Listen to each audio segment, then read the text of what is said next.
Okay, now that we have the right windows open, we actually need to get two more windows open to make our lives easier. I like to always have the align window open. That's very handy.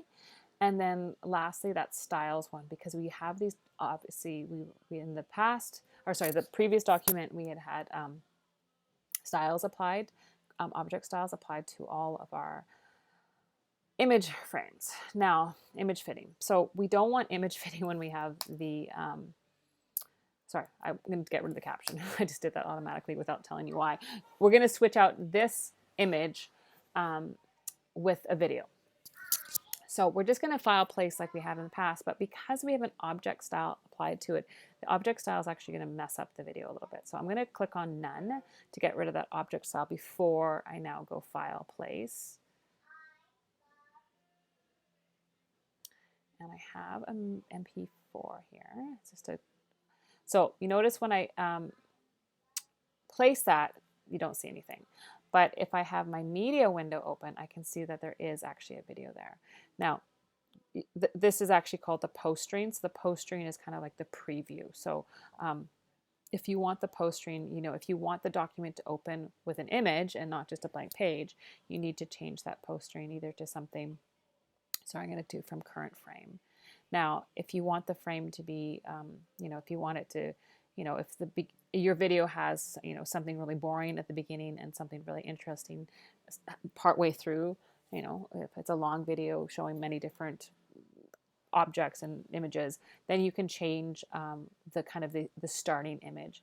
Doesn't mean that it will start.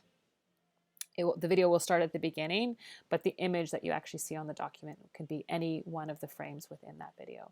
So you can choose which one you want, and then all you have to do is then click on this, use the current frame as poster.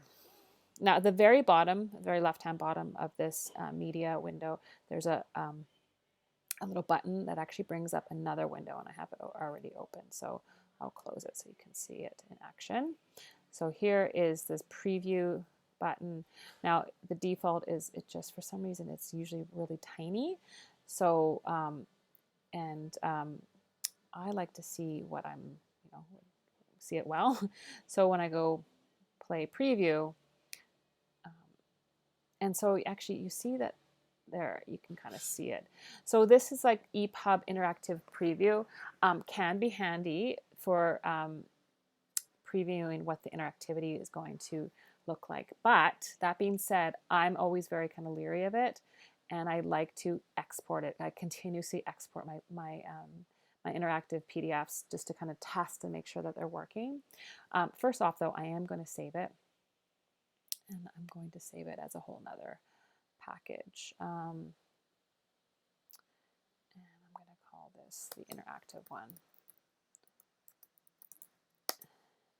Okay. So now, videos are kind of tricky. Videos, you cannot change the dimensions in InDesign. You need to, and then when you place the videos in InDesign, they come in, they're placed just as the dimensions that they are.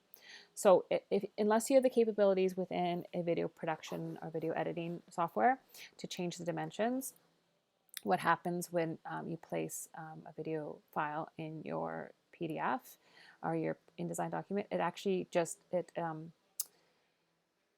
it just like the video plays as the same dimensions as it actually is. So I'll show you what that looks like. So I'm just going to go, so when I export a PDF, I need to change it to PDF interactive.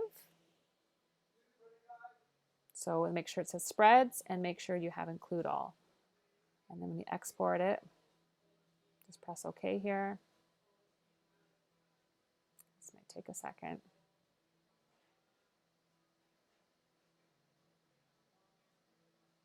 Okay. So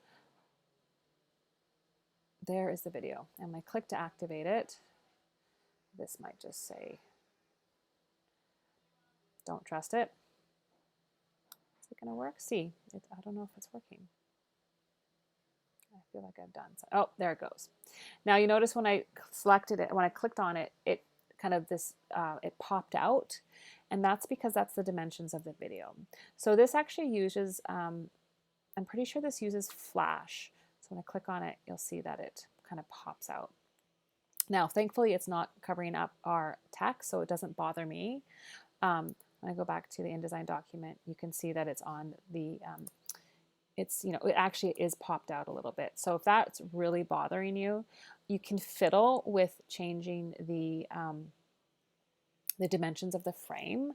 And then just kind of continuously export to make sure that that is kind of what you like it. So you're going to have to possibly go back and forth, changing the dimensions of the frame, exporting the video, ensuring that it's what you wanted.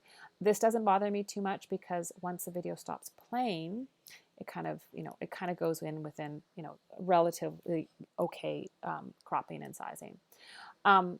So a lot of what's happening here in these interactive videos is using Flash, and not all browsers support Flash anymore. So there's like there used to be a lot more capabilities. We used to be able to do a lot more interactivity in our PDFs.